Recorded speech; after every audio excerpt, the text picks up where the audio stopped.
Bonjour à toutes et à tous. Merci de nous rejoindre pour ce premier webinaire de l'Association française des journalistes de l'environnement. J'en profite pour vous adresser à toutes et tous tous mes vœux de belle et heureuse année. Nous recevons cet après-midi Fania Ramos, qui est policy officer, comme on dit en mauvais français, peut-être chargé de mission au sein de la DG Climat de la Commission européenne. Fanny Ramos, après avoir été chercheur aussi bien en France qu'au centre de recherche commun d'ISPRA, a intégré la DG Climat il y a quelques années, et il s'occupe aujourd'hui d'élaborer la réglementation qui va nous occuper aujourd'hui, celle qui concerne la certification d'absorption du carbone. Peut-être en préambule, Fabien Ramos, vous pourriez nous dire ce qu'est, selon la Commission européenne, l'extraction du carbone, et puis on essaiera d'approfondir un peu le sujet.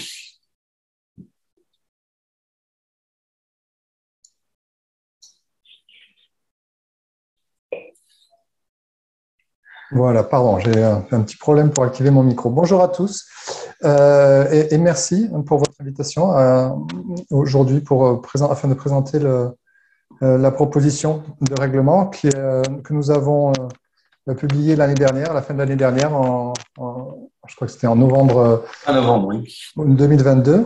Une proposition de règlement pour un cadre d'absorption carbone. Bon, en même temps, j'essaie de vérifier. Ouais, voilà. Maintenant, tout va bien. Tout marche. Tout fonctionne correctement. Donc, pour un cadre de certification d'absorption carbone. Alors, quel est l'objectif principal de cette proposition? Vous savez tous que l'Europe a comme ambition d'être… alors, étant donné que je travaille tous les jours en anglais, je vais malheureusement utiliser beaucoup d'anglicisme. Je vais essayer d'en faire le moins possible, mais ça, vous allez en avoir beaucoup. Donc, l'Europe a décidé d'être neutre d'un point de vue climatique à l'horizon 2050. Et pour ça, il va falloir compenser les émissions résiduelles que nous aurons dans certains secteurs, comme l'aviation, comme l'agriculture, certaines industries, avec ce qu'on appelle des carbon removal, donc des absorptions carbone. Et donc, pour faire ça, on veut être sûr que les absorptions carbone qui seront comptabilisées seront de bonnes absorptions de carbone. C'est-à-dire que ce seront des absorptions de carbone qui seront durables. Ce ne sont pas des absorptions de carbone qui vont détériorer d'autres aspects environnementaux, par exemple. Des absorptions carbone qui sont bien mesurées, des absorptions carbone qui restent stockées suffisamment longtemps ou qui au moins on sait à peu près pour quelle durée elles vont être stockées, etc. Mais malheureusement, on n'a pas encore au niveau européen d'outils afin de certifier la qualité de ces absorptions carbone. Et l'objectif de cette proposition était vraiment de proposer un nouveau cadre pour la certification de ces absorptions carbone et être sûr que celles qui nous serviront en 2050, mais aussi bien avant 2050, en 2050 pour la neutralité climatique et avant 2050 pour les différents objectifs intermédiaires que nous aurons, eh bien, être sûr que ces absorptions carbone sont de bonne qualité. Alors, est-ce qu'on peut parler des technologies qui sont d'ores et déjà sélectionnées par la Commission et, à contrario, celles qui sont exclues? Oui, alors, je vais y venir très rapidement. Dans ma présentation, je vais y venir, je présente le contexte et je vais vous dire ce qu'il y a dedans et ce qu'il n'y a pas dedans. Donc là, c'est la trajectoire vers la neutralité climatique qui, pour nous, est une trajectoire type possible. C'est une trajectoire extraite du travail que nous avions fait en 2018 sur la stratégie long terme de l'Union européenne. Et donc, on voit qu'en 2018, eh bien, il restera à peu près, on va pouvoir réduire les émissions jusqu'à peut-être 90% et il faudra les compenser 10% de ces émissions restantes. Ouais, les 10% restants, il faudra les compenser avec des absorptions carbone. Peut-être que je vais répondre. Voilà, maintenant je mets la diapositive qui va répondre à votre question. Donc, quel type d'émissions nous avons en tête dans le contexte de ce cadre? On n'a pas on n'a pas une liste précise de types d'activités d'absorption carbone que l'on voudrait certifier. Au contraire, on veut rester le plus ouvert possible parce que, pour plusieurs raisons. Premièrement, on a différents types d'absorption carbone. Des absorptions carbone qu'on qualifie souvent de nature-based en anglais, donc plutôt liées aux terres, aux forêts, à l'absorption par les sols, donc tout ce qui est naturel, des absorptions carbone naturelles, et des absorptions carbone plus industrielles. Je pense notamment à la combinaison des énergies, des bioénergies, avec le stockage dans des sites géologiques, par exemple, ou directement la capture du carbone, la captation du carbone directement de l'atmosphère pour la stocker une nouvelle fois de manière permanente, soit dans des produits à longue durée de vie, soit dans des sites géologiques. Quand on parle d'absorption naturelle de carbone, donc j'en ai cité quelques-unes, hein, la forêt, une meilleure gestion de la forêt, une meilleure gestion des sols. Un autre élément qui est assez important, où il y a un gros potentiel en Europe, c'est de réduire les émissions des sols organiques de type tourbière et de transformer ces endroits où on a des émissions dues aux tourbières en absorption carbone et en plus de stockage de carbone. Donc, ce sont tous ces éléments-là, les éléments-là que nous allons regarder. Absorption naturelle, absorption industrielle, stockage, soit dans les sols, dans les forêts, soit dans les sites géologiques, soit dans les produits. Et donc, c'est un peu ce que vous avez sur cette diapositive. Je voudrais rajouter peut-être une chose à ce sujet. Oui, nous allons constituer, nous avons lancé un appel pour experts. Donc, la Commission européenne est en train de constituer un groupe d'experts sur les absorptions carbone. Et ce groupe d'experts va nous aider à mettre des priorités sur les différents types d'absorption carbone pour établir les standards de demain en absorption carbone. Nous aurons des experts en gestion des forêts, en gestion des sols. Nous aurons des experts sur les différentes techniques industrielles pour absorber le carbone, sur les produits. Et nous allons établir avec ce groupe d'experts un agenda. Nous allons… alors, les priorités, il faut faire attention avec ce mot. Nous voulons commencer par les choses pour lesquelles nous avons le plus de connaissances. Les choses sur lesquelles on sait qu'à court terme, on peut développer une méthode pour quantifier, pour estimer correctement les absorptions carbone et vérifier qu'elles sont de bonne qualité. Par exemple, j'ai cité tout à l'heure le cas des bioénergies avec le CCS, avec le stockage géologique. En agriculture, on a aussi le label bas carbone en France, hein, qui a développé des méthodologies, des méthodes qui pourront rejoindre cette certification carbone. Une différence importante avec le label bas carbone, c'est que nous, on se concentre essentiellement sur vraiment l'absorption du CO2 par le secteur en ce qui concerne les absorptions naturelles, par le secteur des terres, la forêt, le sol. Le label bas carbone inclut également les diminutions de gaz à effet de serre qui ne sont pas CO2, le méthane, le protoxyde d'azote par exemple. Dans notre cadre, ces diminutions d'émissions ne sont pas incluses. Nous nous concentrons vraiment sur transférer des molécules de CO2 depuis l'atmosphère vers un site de stockage de longue durée. Donc ça, c'est pour les différents éléments que nous couvrons à travers ce cadre. Peut-être quelques mots maintenant sur comment nous voyons l'utilisation de ce cadre dans le futur. Nous ne visons pas uniquement les marchés volontaires de carbone. Et même, je dirais que les marchés de volontaires de carbone ne sont pas notre priorité. Je pense qu'à court terme, ils ont un rôle à jouer.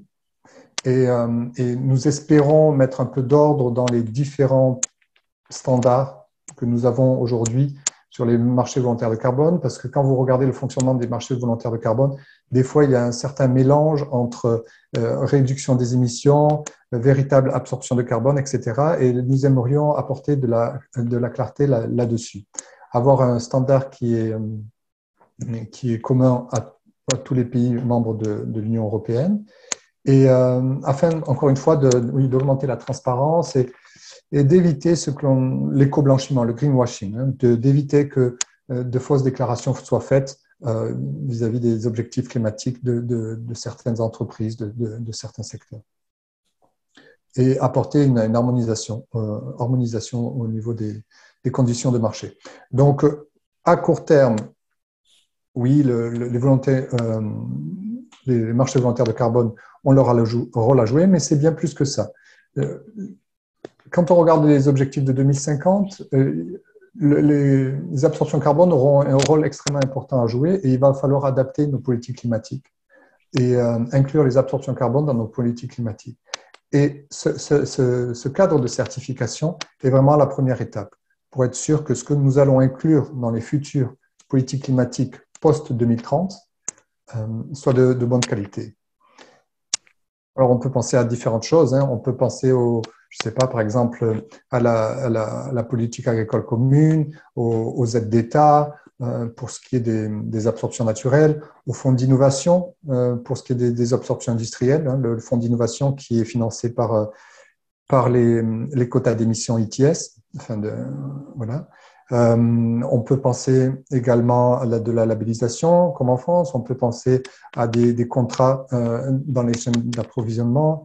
On peut penser à... vraiment, vous avez une liste là d'exemples dans lesquels cette certification carbone peut avoir un rôle à jouer. Les critères de qualité, je les ai mentionnés brièvement au tout début. Les principaux critères de qualité que nous regardons, c'est au niveau de la quantification, être sûr que tout est bien mesuré, que l'on sait vraiment combien de carbone a été retiré de l'atmosphère et pour quelle durée. Le stockage long terme, la durabilité, être sûr que quand, par exemple, avec la bioénergie et le CCS, on ne va pas créer des problèmes au niveau de la pollution des eaux, au niveau de la biodiversité ou d'autres aspects environnementaux. Et un autre élément important, en particulier pour les marchés volontaires de carbone qui ont peut-être un rôle à jouer dans le court terme, c'est l'additionnalité. Donc, être sûr que lorsque l'on met sur les marchés volontaires des crédits d'absorption carbone, c'est vraiment quelque chose d'additionnel, c'est-à-dire quelque chose qui n'est pas déjà financé par une autre initiative, soit européenne, soit au niveau des États membres, par une autre politique, par des contraintes réglementaires. Ou alors non seulement financées, mais aussi qu'il ne s'agit pas d'obligations imposées par des contraintes réglementaires.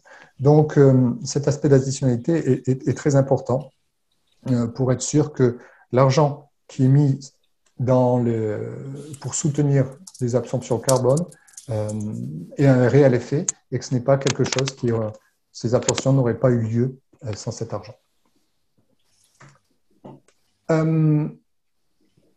Ensuite, il y a comment je pourrais appeler ça, toute l'infrastructure de la certification, c'est-à-dire que nous voulons que les choses soient très claires et très transparentes, donc nous voulons une vérification indépendante, vérification tierce partie.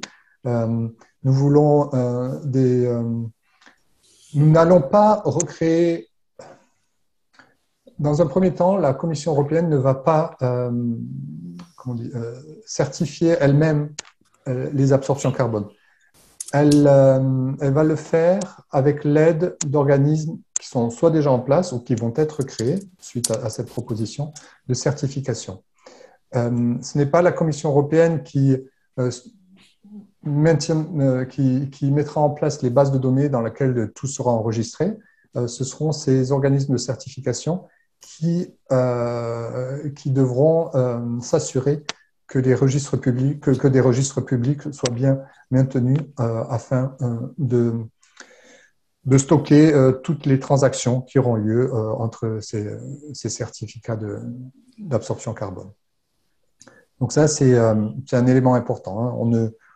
On ne recommence pas tout de zéro, on se base sur des organismes existants, sur de l'existant.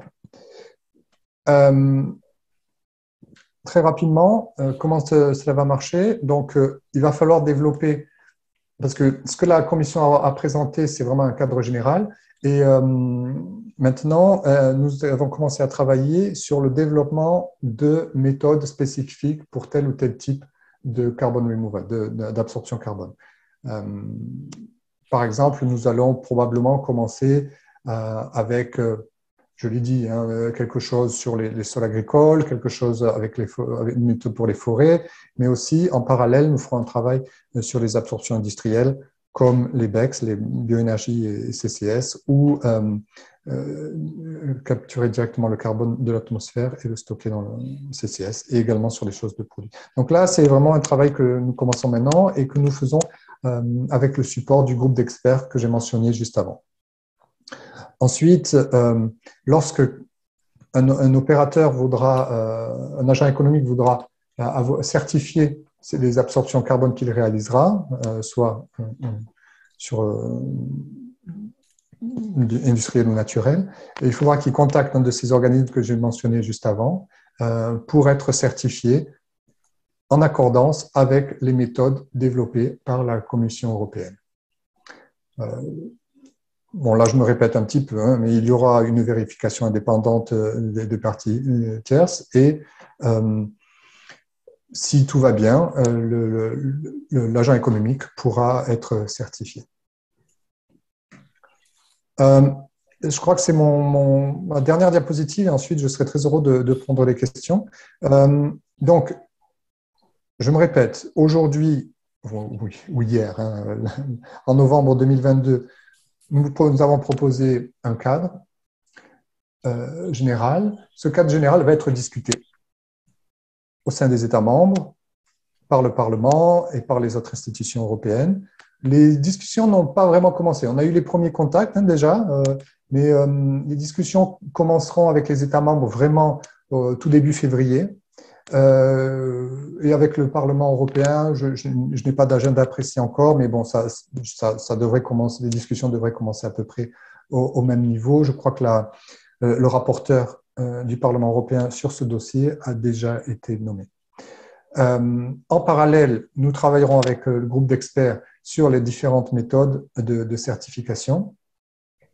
Et il faudra également mettre en place toutes les actes délégués et d'implémentation sur le processus de certification lui-même, c'est-à-dire préciser le rôle des auditeurs indépendants, le rôle des organismes de certification et quels sont les critères qui seront regardés. Parce que pour que les organismes de certification puissent certifier les absorptions carbone dans le contexte de notre cadre d'absorption carbone, il faudra qu'ils soient reconnus par la Commission et il y aura tout un processus à suivre pour être reconnus par la Commission. Donc, ce sont ces éléments-là sur lesquels nous allons travailler cette année en espérant être prêts le plus tôt possible. Donc, notre souhait, c'est de vraiment pouvoir avoir un accord avec le Parlement européen et les États membres sur la version finale de ce cadre avant les prochaines élections parlementaires européennes. Nous pensons que c'est possible, nous sommes assez optimistes, mais évidemment, rien n'est sûr dans ce contexte et nous verrons comment se dérouleront les discussions à ce niveau-là. Je crois que c'était la dernière diapositive et ensuite j'ai quelques liens que, de toute façon, je partagerai ces diapositives et vous pourrez avoir plus d'informations sur les liens qui suivent. Merci. Quand le groupe de travail doit-il rendre ça ou ses copies? Alors, le groupe de travail n'est pas encore constitué. Il va être constitué très bientôt parce que la sélection a été faite. Nous allons rendre public la composition de ce groupe de travail ce mois-ci. Et nous allons avoir une première réunion. Alors, ce n'est pas encore officiel, mais nous allons avoir une première réunion assez rapidement au premier trimestre 2023 avec ce groupe de travail. Nous allons commencer par définir les objectifs de ce groupe de travail et un agenda pour ce groupe de travail. Et ensuite, nous allons nous mettre au travail le plus rapidement possible. Mais ce n'est pas le groupe de travail lui-même qui va qui devra proposer les méthodes. Le groupe de travail sera plutôt conseiller et donc nous allons travailler avec d'autres collègues au sein de la commission et au sein du Centre commun de recherche à ISPRA, mais aussi avec des contrats que nous avons en place pour développer ces méthodes, et ces méthodes seront discutées au sein du groupe de travail et ensuite, évidemment, en suivant les discussions qu'il y aura au sein de ce groupe d'experts, nous modifierons et nous ajusterons les méthodes ensemble avec les personnes qui les développeront.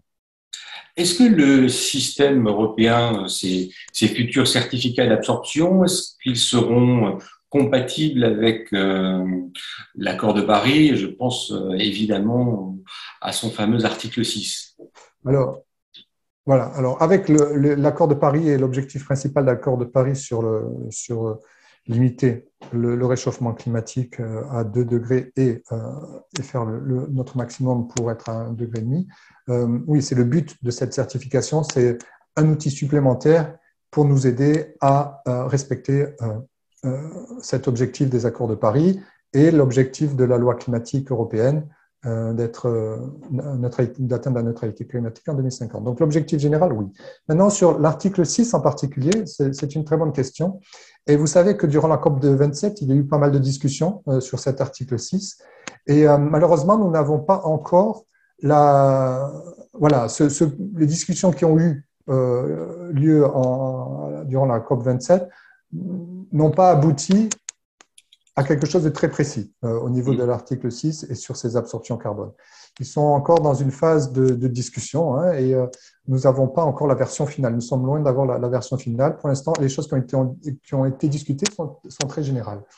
Mais comme pour à peu près toutes les politiques climatiques européennes, nous voulons bien entendu être alignés avec ce qui est décidé d'un point de vue international dans le contexte et là j'ai un trou, mais des Nations Unies. Et donc, ce sera également le cas pour cette certification. Mais pour ça, il y aura plusieurs étapes. D'abord, il faut aboutir à des conclusions et des propositions au niveau international.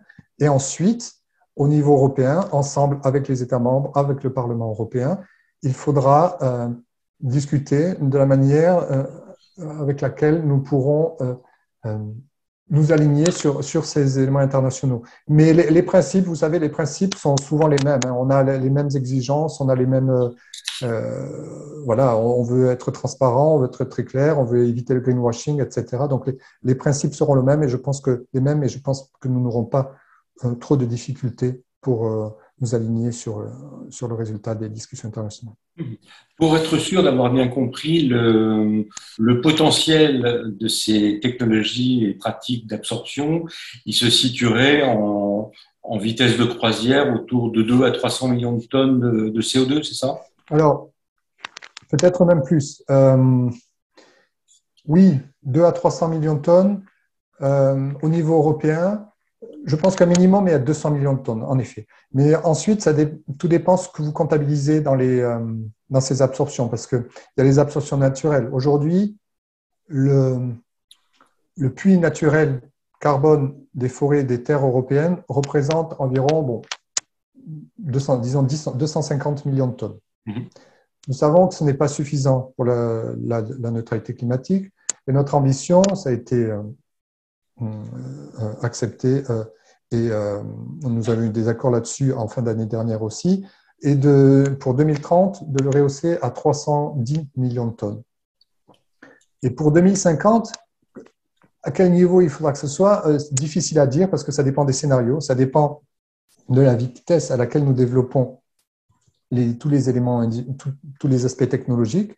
Ça dépend aussi des éléments de changement de comportement de la société. Par exemple, si j'en cite quelques-uns, sur les modes de transport, sur la consommation, sur le changement des régimes de consommation, etc. Donc, en fonction, les besoins de puits naturels de carbone peuvent être différents et nous avons eu différents scénarios, mais généralement, c'est au minimum 350, disons, de 330, 350 millions de tonnes au minimum, et il y a des scénarios dans lesquels les 500 millions de tonnes sont largement dépassés. Donc, tout dépendra. Au niveau des absorptions industrielles, aujourd'hui, on est à zéro. Mais dans le futur, on sait que non, ça ne suffira pas et qu'il faudra, non seulement pour atteindre la neutralité climatique, nous aurons besoin des absorptions industrielles. Et dans les industriels, alors bon, ça devient un peu technique, mais il y a les absorptions en elles-mêmes qui transfèrent le CO2 depuis l'atmosphère jusque dans les sites géologiques. Mais après, il y a aussi la part qui capture les émissions industrielles et qui les store au même endroit. Donc, il y a une combinaison de tout ça. Notre certification, c'est vraiment la source du CO2 doit être soit biogénique, donc soit de biomasse. Par exemple, la combustion de biomasse est capturée la combustion de biomasse en étant sûr que c'est de manière durable, hein, en accord avec toutes les règles de durabilité pour l'utilisation de la biomasse, ou alors directement de l'atmosphère. Mais bon, pour faire court là-dessus, je dirais que dans nos scénarios également, on peut voir jusqu'à 200 millions de tonnes de carbone ou plus, non pas jusqu'à, au moins 200 millions de tonnes ou voire plus de carbone qui doit être capturé et stocké, soit dans des sites géologiques, soit dans des produits en 2050. Et ensuite, on a d'autres technologies qui potentiellement peuvent apparaître, peuvent avoir un rôle important dans le futur, et on veut rester ouvert sur ces technologies. Par exemple, alors là, tout ce qui est minéralisation, ou alors avec les océans, capturer du CO2 avec les océans. Évidemment, en faisant très attention aux aspects environnementaux et durabilité. Quand vous regardez le rapport du GIEC, vous voyez qu'il y a un fort potentiel pour ces technologies et nous voulons rester ouverts. Alors, probablement, ce ne fera pas partie des premières méthodes que nous développerons, mais si un jour les scientifiques viennent nous dire, écoutez, ces méthodologies ont vraiment un gros potentiel, maintenant nous sommes sûrs qu'il n'y aura pas d'impact négatif sur l'environnement et il faut les certifier pour qu'elles puissent jouer leur rôle, alors on développera les méthodes adéquates. Si je me place dans le contexte français cette fois-ci, depuis quelques jours est entrée en application une nouvelle norme de construction pour les bâtiments neufs qui donne la priorité aux matériaux qui vont stocker du carbone, notamment le bois.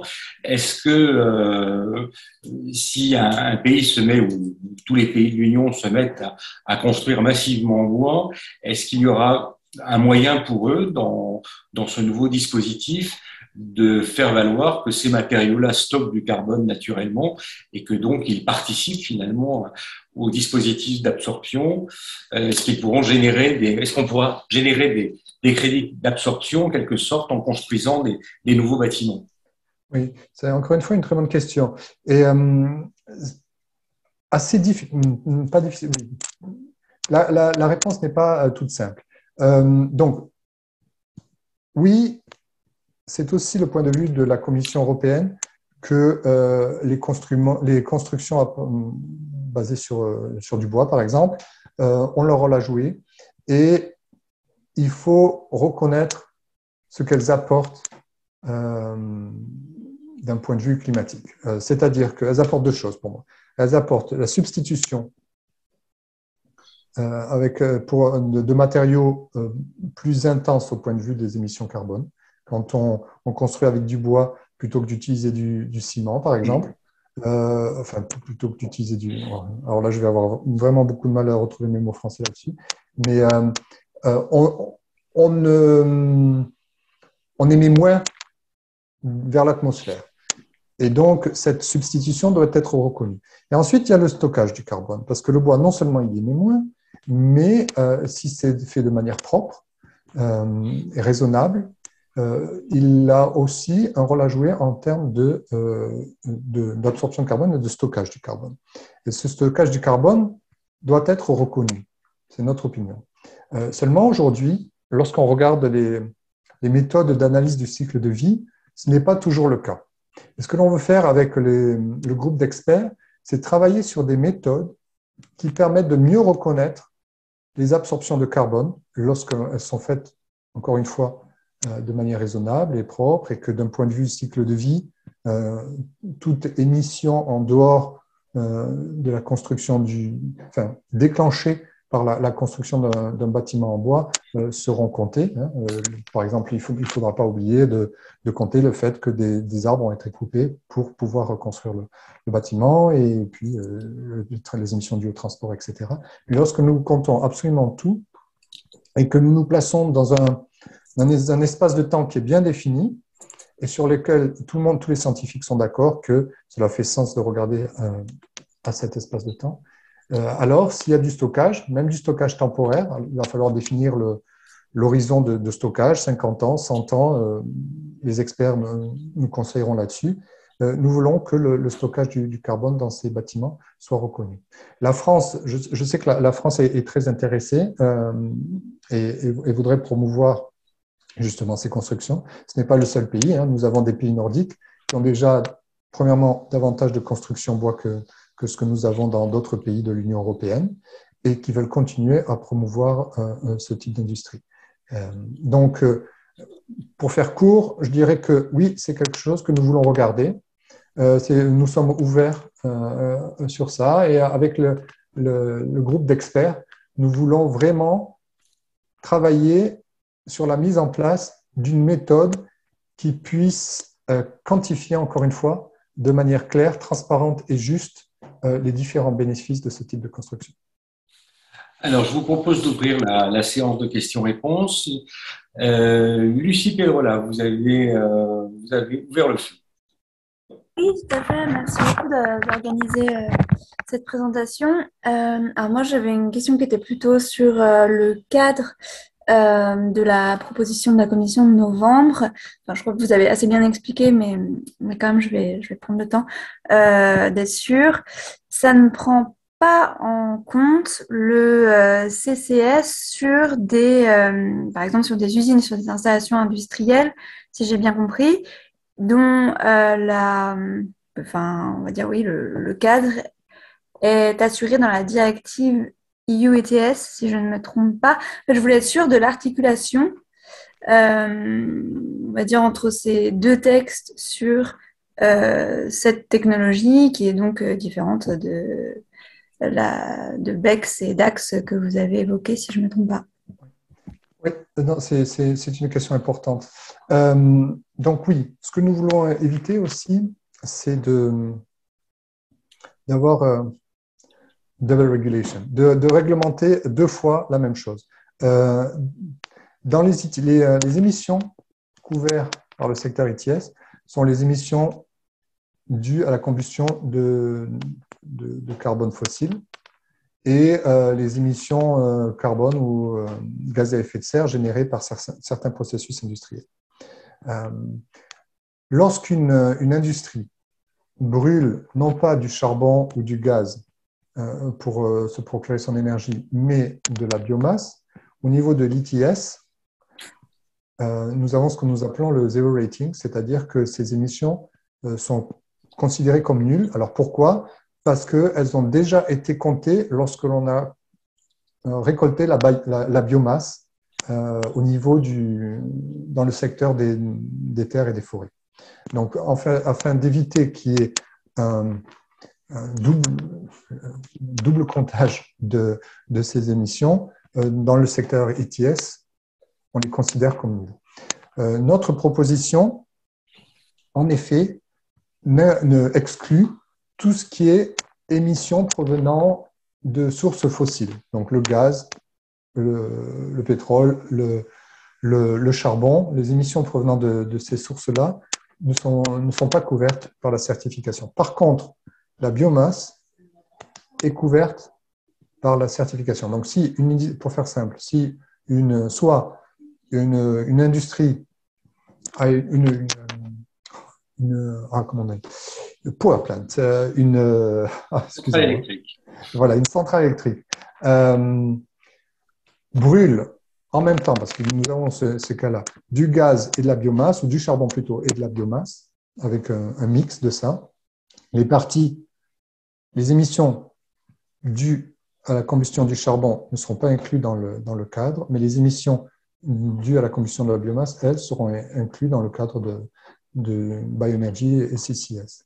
Lorsqu'une industrie produit des biofuels, par exemple, des biocarburants, il y a des émissions qui sont liées à ce processus de production du biocarburant. Et si ces émissions sont capturées et sont stockées au long terme, ça pourra aussi faire partie du cadre de certification européenne des absorptions carbone. Donc, pour faire très court, tout ce qui est fossile fuel, donc tout ce qui est carbone fossile, c'est exclu. Tout ce qui est biogénique durable, enfin, biomasse durable, directement depuis l'atmosphère, sont inclus dans les certifications carbone. Olivier Descamps, tu avais une question, je crois. Le vocabulaire. Oui, pardon, mais c'est vraiment une question basique, hein, mais c'est juste parce que vous parlez d'absorption tout à l'heure. Moi, je sais pas, j'entends souvent parler de séquestration. Je voulais juste savoir si on parlait bien de la même chose. Alors, séquestration, c'est vraiment le stockage du carbone dans les... Ah oui, bon alors, là, c'est différentes choses. Lorsque l'on parle des absorptions naturelles, enfin, lorsque l'on parle des forêts, des sols, il est vrai que ça dépend un peu des experts, ça dépend dans laquelle langue vous vous exprimez, mais certaines personnes utilisent le mot séquestration comme synonyme de ce que nous appelons absorption carbone. C'est-à-dire vraiment le processus d'avoir le CO2 de l'atmosphère qui est absorbé puis stocké soit dans les sols, soit dans la biomasse. Mais d'autres experts ou d'autres personnes utilisent certaines fois le mot séquestration uniquement pour le stockage lui-même. Et ce stockage, par exemple, au niveau industriel, ça peut être la séquestration d'émissions d'origine fossile dans les sols. Et ça, comme je viens de le dire, c'est exclu. Donc nous, vraiment, lorsqu'on parle d'absorption carbone, je dirais oui, c'est synonyme de séquestration. Si séquestration, cela veut dire transfert du CO2 de l'atmosphère vers un site de stockage. Mais si c'est uniquement le stockage sans trop regarder la source du CO2, alors non, c'est plus synonyme. Nous, c'est vraiment de l'atmosphère, soit directement, soit indirectement, dans un site de stockage. Alors, deux autres questions. Marc Cherki, puis Aurélie Barbeau. Oui, bonjour. Vous m'entendez? Oui, très bien. Oui, super. Plusieurs petites questions. D'abord, est-ce que typiquement en France, ça pourrait être le CITEPA qui ferait la comptabilité des mesures de CO2 stockées? Par ailleurs, j'aimerais avoir des précisions sur la mesure par exemple, sur une boîte, alors il y en a sûrement en Europe, mais enfin en Europe, dans l'Union européenne, mais la seule qui me vient en tête de taille, de grande taille, c'est Drax, voilà. Et donc je voulais savoir si on allait faire des comptabilités, si ça allait permettre de pouvoir mesurer de manière précise ce que font des gens comme Drax, et comment est-ce qu'on intégrera par exemple le fait qu'ils importent du bois d'ailleurs. Là, en l'occurrence, ils font de l'importation de bois je crois, du Canada et des États-Unis.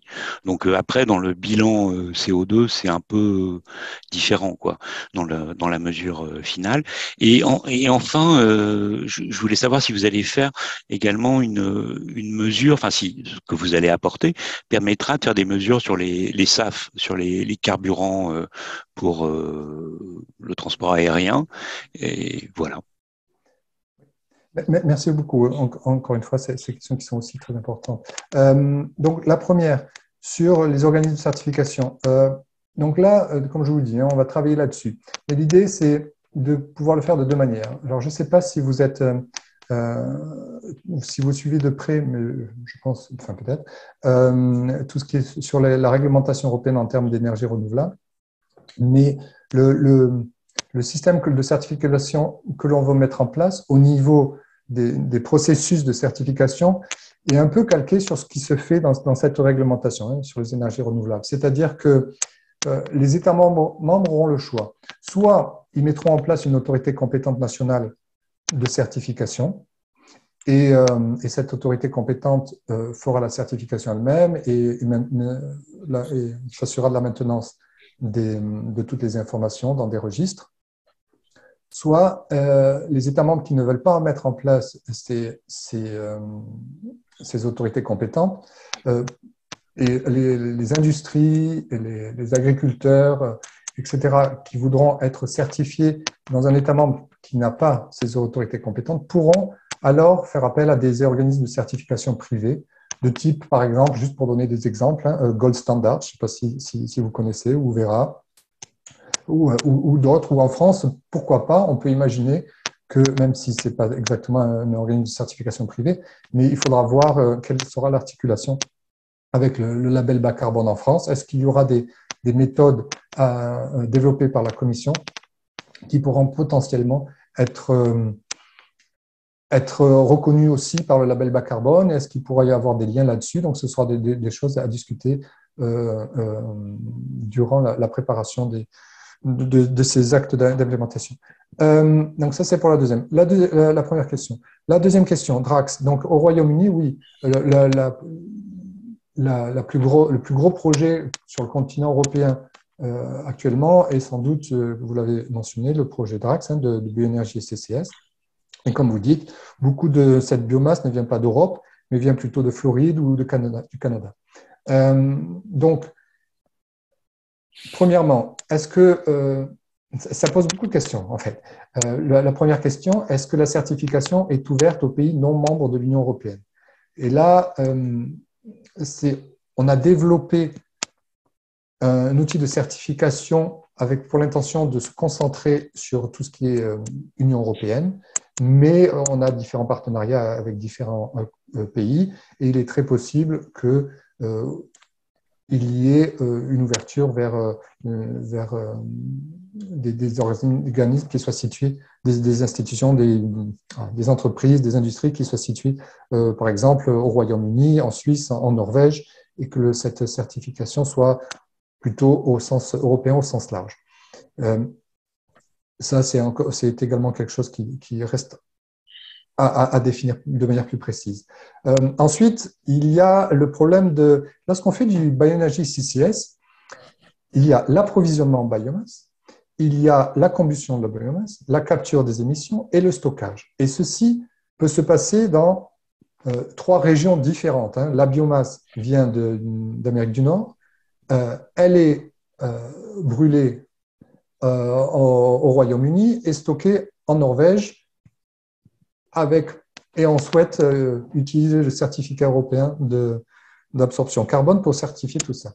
Donc, c'est des choses un petit peu complexes et surtout ce détail, ça reste encore à préciser lorsque l'on travaillera sur ce qui est sur cette diapositive, qui a dans la partie droite de la diapositive, Certification Process, sur tous ces aspects d'actes délégués, etc., pour l'implémentation de ce certificat. Mais au niveau du développement de la méthode, on fera extrêmement attention à ça. C'est-à-dire que si une industrie veut être certifiée au niveau des absorptions carbone, veut avoir ses absorptions carbone reconnues, elle devra suivre de manière précise la méthode qui sera développée, proposée par la Commission européenne. Et cette méthode, nous voulons se fera dans un contexte d'analyse de cycle de vie. C'est-à-dire que si la biomasse vient de forêts en Floride ou au Canada et que la gestion de ces forêts n'est pas durable, alors la certification ne pourra pas avoir lieu. Maintenant, si cette biomasse vient d'une gestion des forêts durable ou d'une source de biomasse, parce que ce n'est pas toujours des forêts, ça peut être des résidus, ça peut être des déchets, etc. La biomasse peut venir de différentes sources. Mais tout ça pour dire que oui, on regardera le cycle de vie en entier et pour être sûr qu'il y a un réel bénéfice pour l'atmosphère. Un dernier point là-dessus, c'est qu'on doit être aussi cohérent. J'ai mentionné la réglementation pour les énergies renouvelables et vous savez très bien qu'il y a dans le contexte de cette réglementation et encore en discussion au niveau du Parlement et des États membres, pour la révision de cette réglementation, il y a des critères de durabilité de biomasse qui peut être utilisé à des fins énergétiques Et il faudra être cohérent entre les différentes politiques et les différentes initiatives et outils mis en place au niveau européen. Et donc, les critères pour avoir de la biomasse durable utilisée dans le cadre des énergies renouvelables devront être probablement les mêmes que ceux qui seront utilisés dans le contexte de cette certification des absorptions carbone, et ce, quel que soit le résultat des discussions. Je veux dire que, voilà, il faudra que tout le monde se mette d'accord sur un ensemble de critères, et cet ensemble de critères sera pris. Maintenant, pour la dernière partie de votre question, sur les SAF, c'est-à-dire les carburants utilisés dans le secteur de l'aviation, qui ne sont pas, qui sont alternatives, qui sont pas d'origine fossile, disons, différents types de carburants, que ce soit l'hydrogène ou que ce soit mais bon, dans l'aviation, l'hydrogène, c'est un peu délicat, qu'on appelle ça, des carburants synthétiques, c'est-à-dire qui est fait à partir de carbone capturé et ensuite créer les molécules qui sont nécessaires à la fabrication du carburant synthétique. Donc, dans le cadre de cette certification des absorptions carbone, nous considérons que le stockage du carbone n'est pas assez long dans ce contexte. C'est-à-dire que ces carburants synthétiques sont faits pour être brûlés très rapidement, hein, et peut-être de temps en temps, ils sont stockés jusqu'à 1 an, peut-être, ça peut arriver.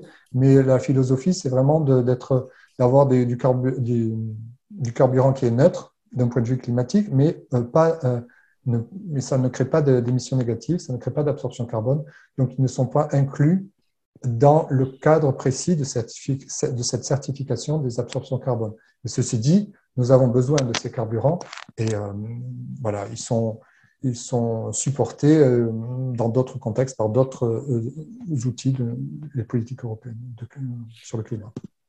Alors, question d'Aurélie Barbeau, et je poserai les questions de Claire Avignon.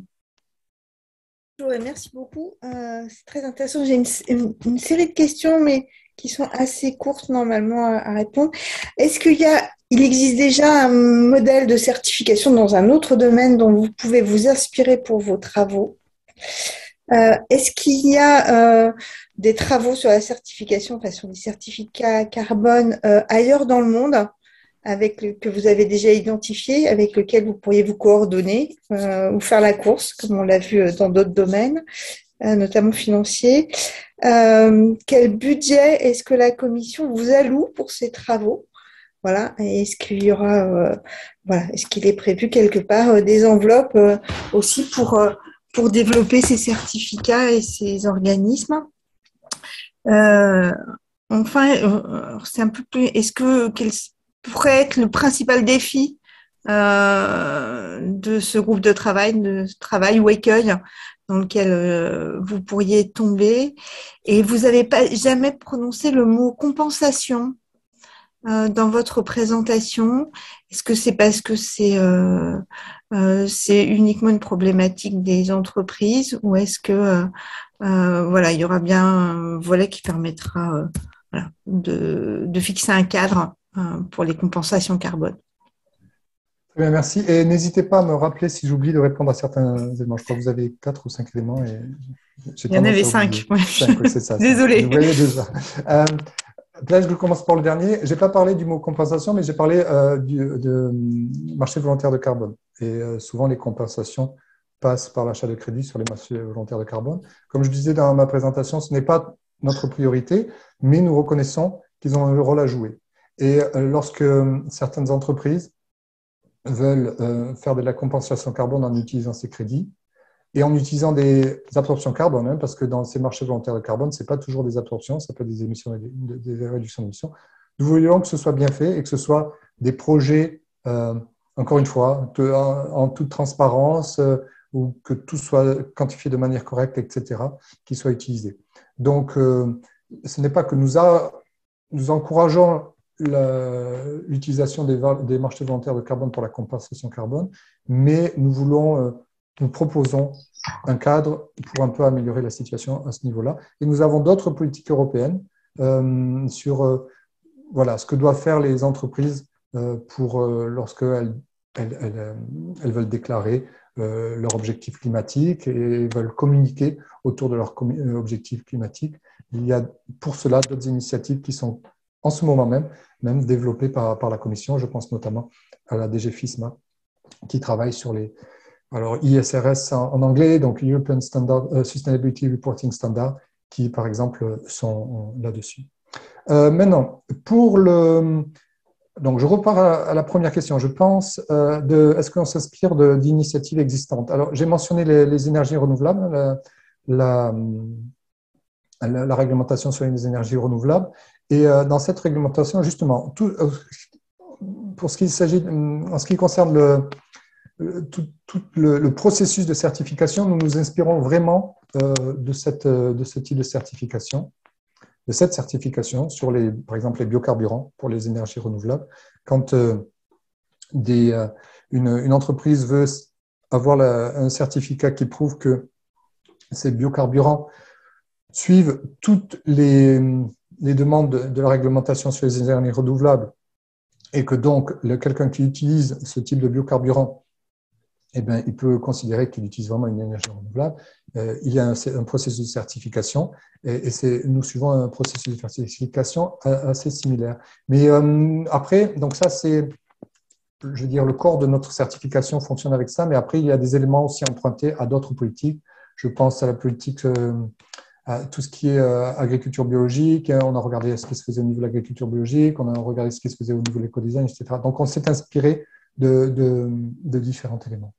Au niveau international maintenant, eh bien, je répondrai que avoir un outil de certification dédié exclusivement aux absorptions carbone, je pense que l'Union européenne est la première à proposer un tel cadre.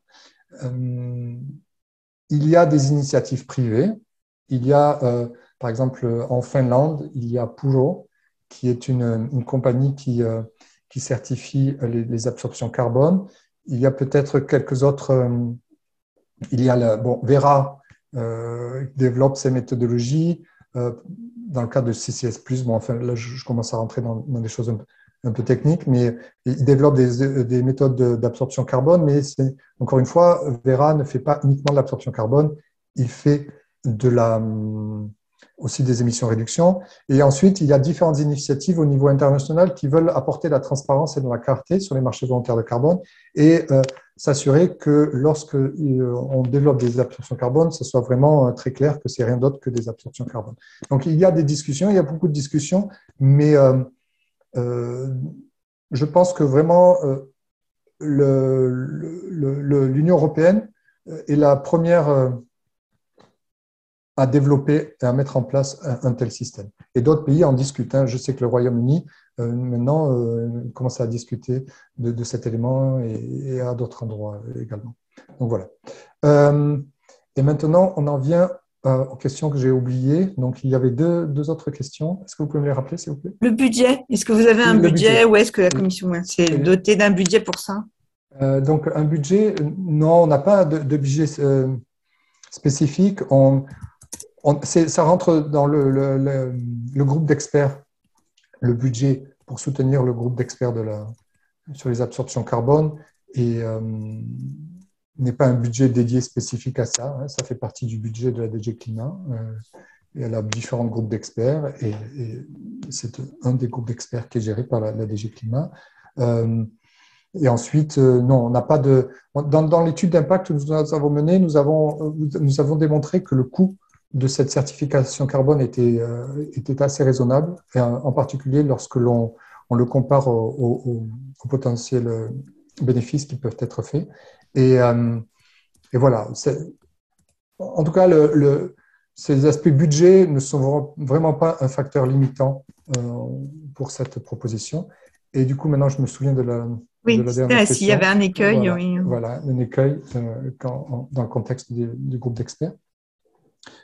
Un écueil, je ne dirais pas un écueil, mais il y aura des discussions, parfois peut-être un petit peu vives, sur certains aspects. Lorsque vous parlez d'additionnalité, il y a des points de vue très différents. Lorsque vous parlez d'établir le niveau de référence par rapport auquel les absorptions carbone doivent être jugées, il y a aussi des points de vue assez différents. Alors, bon, là maintenant, c'est un avis tout à fait personnel, ce n'est pas l'avis de la commission du tout, mais je pense que je suis assez optimiste.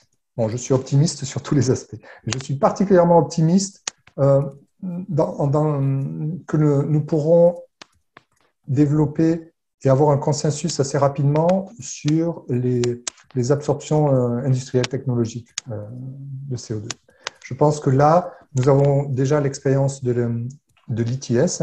Nous avons une directive en Europe qui est la CCS directive, la directive CCS, qui offre un cadre très précis de comment le stockage de carbone doit être effectué, comment il doit être mesuré, s'assurer de limiter les risques, etc.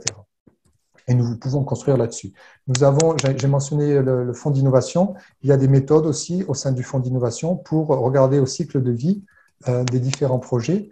Et dans ce fonds d'innovation, les absorptions carbone peuvent être supportées par ce fonds d'innovation. Et on va également pouvoir construire là-dessus. Donc, je suis assez optimiste. Pour ce qui est des absorptions naturelles, je pense qu'il pourrait y avoir des discussions un petit peu plus vives et cela pourrait prendre un peu plus de temps pour arriver à un consensus. Mais ça, c'est vraiment mon avis personnel et peut-être que d'autres personnes auront un avis différent. Mais dans l'ensemble, je pense que c'est une proposition qui était très attendue par les parties prenantes et qui a vraiment une volonté de tous les côtés de progresser rapidement là-dessus parce que voilà, je pense que les politiques européennes en matière de réduction des émissions que nous avons en place sont assez complètes après le Fit for 55 et les accords que nous avons obtenus, les derniers accords sur l'ITS. Je pense qu'on est très bien positionné en Europe pour être ambitieux sur la réduction des émissions.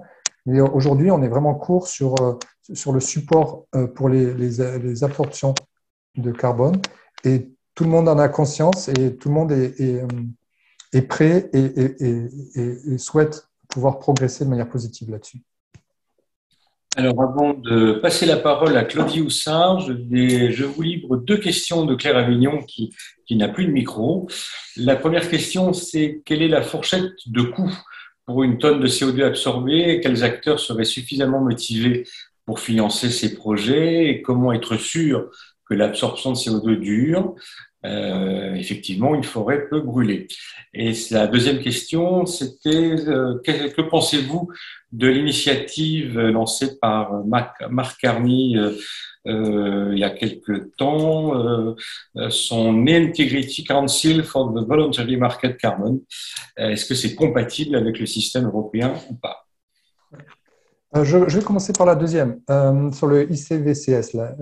Donc, oui, cette initiative, je crois que ça a été lancé il y a 2 ans ou quelque chose comme ça. Oui. Ça fait partie des différentes initiatives internationales que j'avais en tête lorsque j'ai répondu à la question précédente. Et est-ce qu'il existe au niveau international d'autres initiatives qui pourraient nous inspirer? Il y a celle-là et il y en a quelques autres. Sur celle-ci en particulier, je crois que cette initiative reconnaît le rôle, bon, d'abord, le rôle futur très important, peut-être même, je pense qu'ils sont, je ne dirais pas optimistes, mais voilà, certaines personnes pourront dire que les marchés volontaires de carbone, oui, le rôle des marchés volontaires de carbone va croître dans le futur, mais là, c'est vraiment c'est plus qu'exponentiel, et voilà, certaines personnes pensent que, en effet, ça va croître, mais peut-être un petit peu moins que ce qui avait été présenté par cette initiative. Mais cette initiative reconnaît également l'intérêt croissant sur les absorptions de carbone par rapport à différents types de crédits carbone qui existent aujourd'hui. Parce qu'aujourd'hui, quand on parle de crédit carbone, alors j'ai mentionné évidemment les absorptions de carbone, les réductions d'émissions, mais quand vous regardez sur les projets Gold Standard ou Vera, il y a aussi beaucoup de support aux énergies renouvelables. Et voilà, et là, on rentre, donc ce sont des choses nécessaires et qui ont été nécessaires à un certain moment. Il y a eu leur lot certains problèmes avec ces projets. Et encore une fois, il y a besoin de transparence et de clarté. Et je crois que un des objectifs de cette initiative ICVCS, c'est vraiment d'apporter cette clarté. Mais ce n'est pas nécessairement de se concentrer uniquement sur les absorptions carbone. Donc, c'est assez complémentaire. Nous, on veut être plus concentré sur les absorptions carbone, mettre en place un système de certification qui, oui, peut être utile au niveau des marchés volontaires, mais encore une fois, ce n'est pas notre objectif premier. Notre objectif premier, c'est d'avoir en place quelque chose pour le futur, pour intégrer dans nos politiques climatiques les absorptions carbone et pour faire ça de manière propre. Voilà.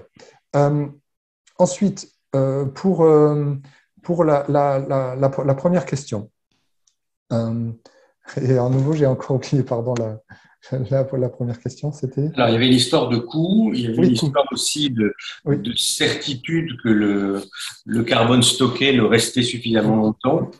Alors, la certitude du carbone stocké, c'est vraiment, voilà, je l'ai montré sur une diapositive, hein, un élément essentiel. Un des 4 critères de qualité, c'est s'assurer de la permanence du carbone parce que oui, il y a une grande différence. Alors, une des différences clés entre les absorptions naturelles et les absorptions industrielles, c'est qu'il est peut-être un petit peu plus facile de s'assurer de la permanence des absorptions industrielles quand c'est stocké dans des sites géologiques, où le GIEC, par exemple, a produit un rapport il y a quelques années sur ça, qui disait qu'il était très probable que lorsque le carbone est stocké dans des sites géologiques, eh bien, il reste stocké à 99% pour 1000 ans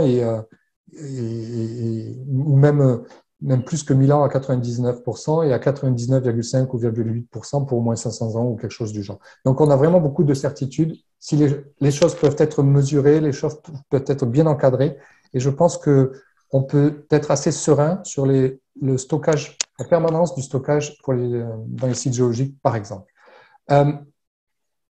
La question est vraiment différente sur les absorptions naturelles. Les cycles de carbone à travers les forêts, l'atmosphère et les terres est par définition beaucoup plus dynamique, et il est difficile de garantir un stockage du carbone pour le très long terme. C'est pourquoi, dans notre proposition, nous proposons de faire une différence entre les différents types d'absorption, naturelle ou industrielle. Pour les absorptions industrielles, on peut penser qu'elles sont permanentes, faire l'hypothèse qu'elles sont permanentes. Pour les absorptions naturelles, on propose de mettre en place un certificat temporaire. Et la durée de ce certificat temporaire devra être précisée avec les conseils du groupe d'experts. Mais l'idée, c'est vraiment que l'agriculteur, que la personne qui gère ses forêts puisse être reconnue dans le service qui rend la société avec les absorptions carbone. Mais voilà, il y a 2 choses à prendre en compte. La première, c'est qu'un agriculteur ne peut pas, il est difficile pour un agriculteur de s'engager sur 50 ans ou sur 100 ans. Est-ce que cela fait sens de s'engager sur 100 ans, de dire que si l'agriculteur veut mettre en place des pratiques agricoles pour stocker le carbone dans ses sols, eh bien, une fois qu'il a commencé à faire ça, il doit s'engager sur 30 ans, sur 50 ans ou plus. Je pense que c'est assez difficile pour un agriculteur, et c'est le point de vue de la Commission, et nous pensons que ce n'est pas la façon de faire. Mais d'un autre côté, nous voulons que le service environnemental qui rend soit reconnu, mais reconnu pour ce qu'il donne. Donc, on offre un cadre de certification où le certificat est valable pour une durée limitée. Ça peut être 10, 15 ans en fonction des différents, ou même voire plus, en fonction des différents types d'absorption naturelle. Avec la forêt ou l'agriculture, ce sont des durées qui pourront être diverses. Et voilà, donc ça, c'est la façon que l'on a de prendre en compte cet élément d'incertitude sur le stockage du carbone. Par contre, si l'agriculteur signe pour 15 ans, là, si jamais il y a une fuite au bout de 15 ans, eh bien, il faudra mettre en place un mécanisme de compensation, soit un mécanisme d'assurance, soit une compensation, enfin, différents mécanismes pour s'assurer que vraiment, si quelqu'un achète un crédit carbone qui a été fait avec une méthode agricole sur lequel l'agriculteur s'est engagé pour 15 ans, et si le carbone est libéré avant ces 15 années, il faut un mécanisme de liability, un mécanisme voilà, que ces émissions, qu'il y ait un responsable pour ces émissions et que ce soit reconnu. Et finalement, le dernier point sur le coût, cela varie énormément. Les absorptions naturelles, on peut avoir des absorptions carbone à 30 à 40 euros la tonne de carbone pour les absorptions temporaires de carbone dans les sols, par exemple. Et ensuite, pour les absorptions technologiques, ça peut monter beaucoup plus haut. Lorsque vous parlez de BECS, peut-être que BECS, à 150 € la tonne de carbone, on peut avoir du BECS qui est économiquement soutenable, on va dire, qui peut faire sens économiquement. Pour Direct Air Capture, on est beaucoup plus haut, on est à 600 jusqu'à 1000 €. Et ensuite, il y a des techniques de minéralisation, etc., qui peuvent monter encore plus haut. Un élément que je n'ai pas mentionné, mais qui fait aussi partie de notre cadre, c'est tout ce qui est biochar. Alors là, je ne sais pas si c'est le terme qu'on utilise en français. Donc, c'est un peu du charbon de bois, en gros, hein. Donc, on brûle de manière incomplète le bois. Et donc, cela permet de générer éventuellement des gaz, du biogaz qui peut être utilisé dans le secteur énergétique. Et on a un résidu solide qui est donc ce biochar, ce charbon de bois, qui peut être stocké, qui peut être utilisé dans le secteur agricole pour améliorer la qualité des sols, mais aussi qui peut être stocké plus en profondeur pour un stockage permanent. Et donc, la certification carbone que nous mettons en place inclut également ce genre de processus. Alors, la parole est à Claudie Houssard pour l'avant-dernière question. Oui, merci de votre intervention. Ma question est portée, enfin, vous avez abordé, vous avez cité la politique agricole commune et je voulais avoir un peu des informations sur le rapport avec cette politique. En particulier, est-ce que la certification va constituer une conditionnalité à un soutien financier dans le cadre de cette PAC? Et je pensais en particulier à un objectif stratégique qui est favoriser le stockage de carbone dans les sols forestiers et agricoles. Et je rapproche cette question de ce que vous venez de dire, c'est-à-dire validité du certificat même temporaire 10-15 ans. Et puis aussi, je m'interroge sur l'additionnalité, le problème de l'additionnalité, puisqu'on est dans le cadre d'une politique publique. Est-ce qu'on doit aller au-delà de cette politique publique? Ouais. Voilà.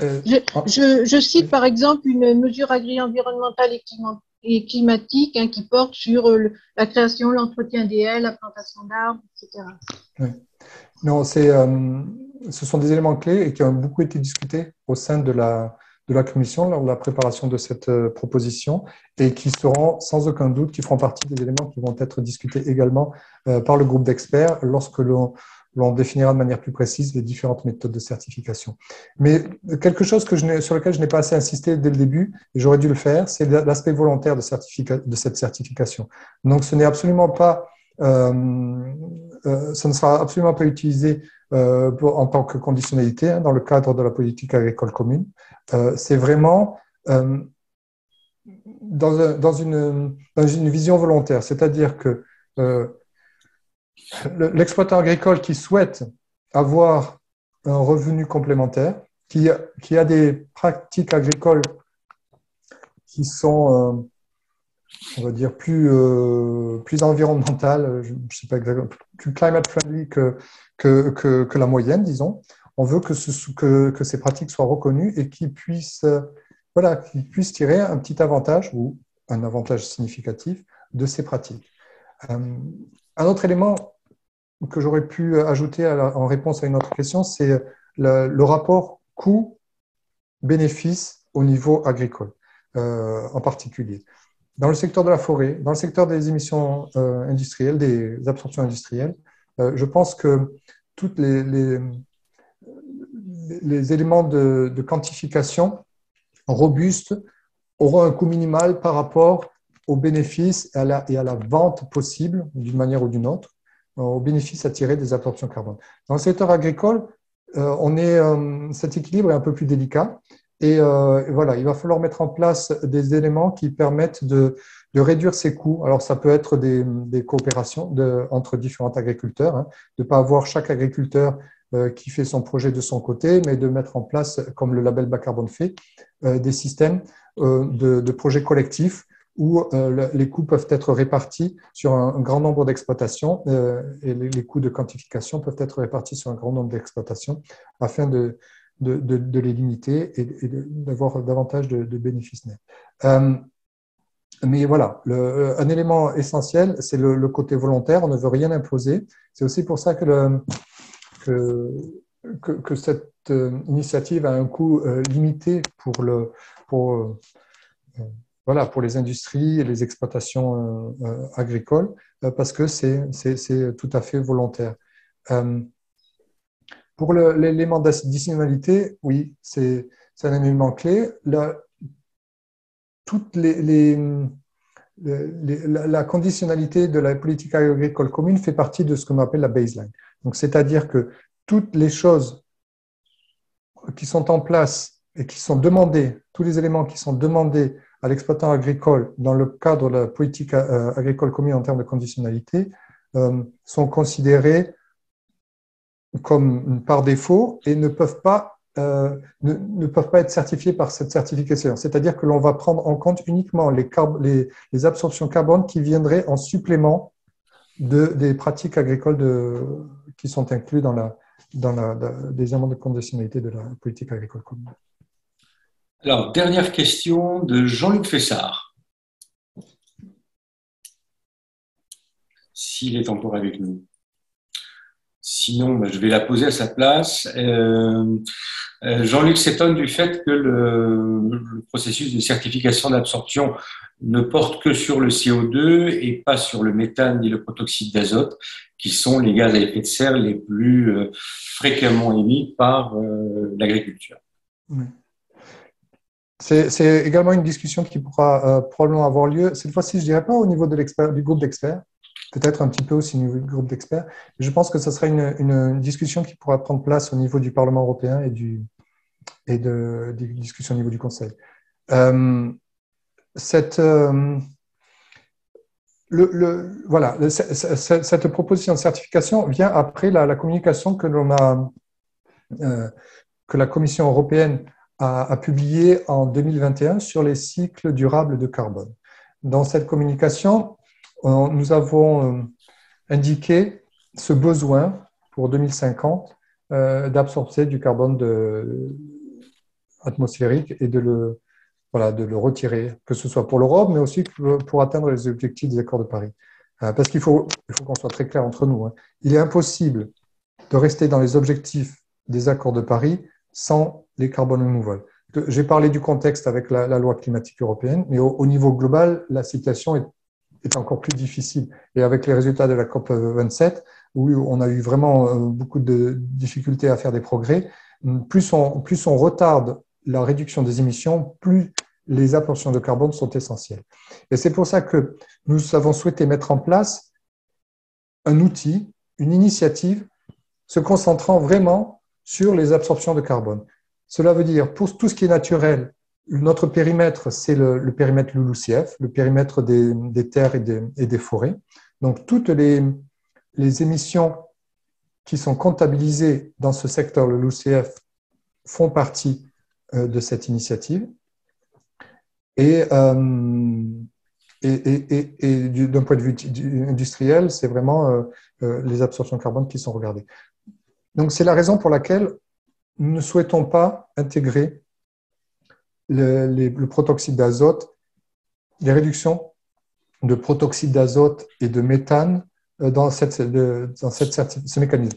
Nous les intégrons dans le sens où, si pour absorber davantage de carbone, il faut émettre un peu plus de protoxyde d'azote, par exemple dans les sols, la gestion des sols, on peut imaginer que rajouter de l'engrais pour avoir plus de biomasse, et une fois que cette biomasse grandit, ensuite elle peut être absorbée par les sols après la récolte. Voilà, on peut se dire que je vais rajouter davantage d'engrais pour avoir plus de biomasse qui sera après absorbée dans le sol et avoir plus d'absorption carbone. Mais non, là, dans l'analyse de cycle de vie, on prendra ça en compte et si on augmente les émissions dues au protoxyde d'azote des engrais pour avoir plus de carbone removal sur le CO2, il faudra le soustraire. Donc là, de ce point de vue-là, c'est pris en compte. Mais pour créditer la réduction des émissions, malheureusement, la réduction des émissions de méthane ou de protoxyde d'azote, ce n'est pas ce qui va nous aider à retirer du CO2 de l'atmosphère. On a vraiment besoin de le faire et cette initiative se concentre sur ça. Mais ça ne veut pas dire que ce n'est pas un élément important. Nous avons d'autres politiques européennes qui adressent ça. Nous avons une stratégie sur le méthane, par exemple. Nous avons différents éléments qui montrent que nous voulons agir là-dessus également. Mais dans le contexte de cette certification précise, Nous voulons nous concentrer sur les absorptions carbone parce que, encore une fois, c'est l'élément qui nous manque au niveau des politiques européennes.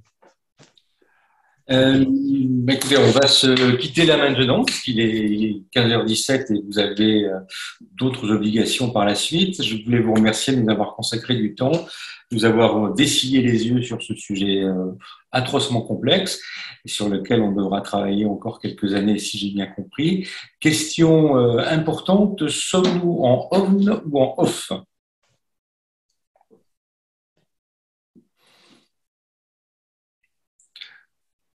C'est-à-dire, est-ce qu'on peut vous citer ou est-ce qu'on ne doit pas vous citer à titre personnel ? Pardon, excusez-moi, je croyais que vous demandiez si l'enregistrement était encore on. Non, c'est une question importante et je préférerais que vous pouvez citer certains de mes propos, mais pas en tant que Fabien Ramos, en tant que policy officer à la Commission européenne, donc gestion de politique à la Commission européenne. Ça peut, voilà. Généralement, c'est de cette manière que c'est fait. D'accord. Le titre et pas le nom. Merci encore une nouvelle fois de nous avoir consacré autant de temps et je pense qu'on aura l'occasion de se reparler dans les mois qui viennent. Merci beaucoup et j'espère que j'ai pu apporter quelques éléments intéressants lors de cette discussion. Et donc, on pourra diffuser votre présentation. Ça, il n'y a pas de problème. Oui, j'aurais préféré que… Voilà. Oui. Non, mais uniquement aux membres de l'association et à celles et ceux qui assistaient à la réunion. Voilà. Dans ce contexte, pour moi, c'est parfait. Ok, ce sera celui-là. Merci beaucoup. Merci à vous. Bonne fin de journée. Au revoir. Bonne fin de journée. Au revoir. Merci.